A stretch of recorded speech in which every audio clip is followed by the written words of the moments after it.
Namo Narayanaya, and welcome back to Part 1, Section 3, the final section of Part 1 in the Katha Upanishad. Speaking now is the Brahmana known as Death.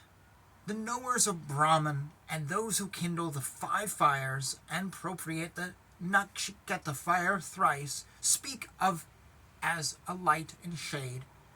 The 2 that enjoy the results of righteous deeds entering within the body into the innermost cavity of the heart, the supreme abode of Brahman. May we be able to know the Nachiketa fire, which is the bridge for the sacrificers, as also the imperishable Brahman, fearless, as well as the other shore for those who are desirous of crossing the ocean of samsara. Know the self to be the master of the chariot, and the body to be the chariot. Know the intellect to be the charioteer, and the mind to be the reins. The senses they speak of as the horses, the objects within their view, the way. When the self is yoked with the mind and the senses, the wise call it the enjoyer. But whoso is devoid of discrimination and is possessed of a mind ever uncollected, his senses are uncontrollable, like the vicious horses of a driver.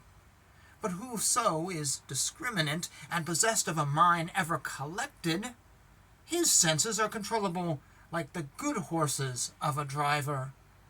But whoso is devoid of a discriminating intellect, possessed of an unrestrained mind, and is ever impure, does not attain that goal, but goes to samsara.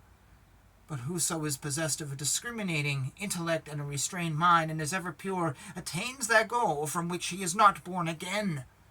But the man who has a discriminating intellect as his driver, and a controlled mind as the reins, reaches the end of the path, that supreme state of Lord Vishnu.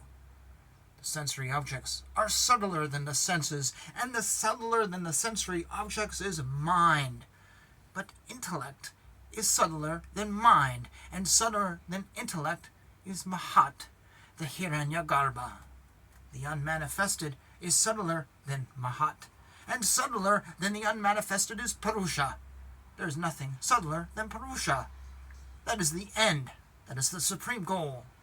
This self hidden in all beings does not shine, but by seers of subtle and pointed intellect capable of perceiving subtle objects, it is seen. Let the wise man merge speech in his mind, merge that mind into the intelligent self, and the intelligent self into the Mahat. Let him then merge the Mahat into the peaceful self.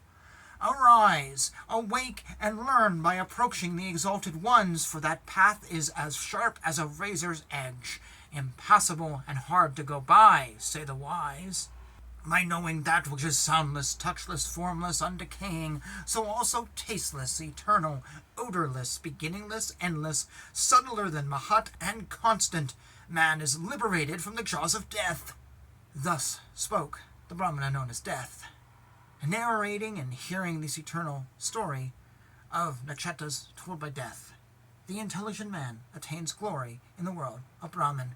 Whoso becoming pure causes this supreme secret to be recited before an assembly of the Brahmanas, or at the time of Shraddha, that ceremony secures for him infinite results.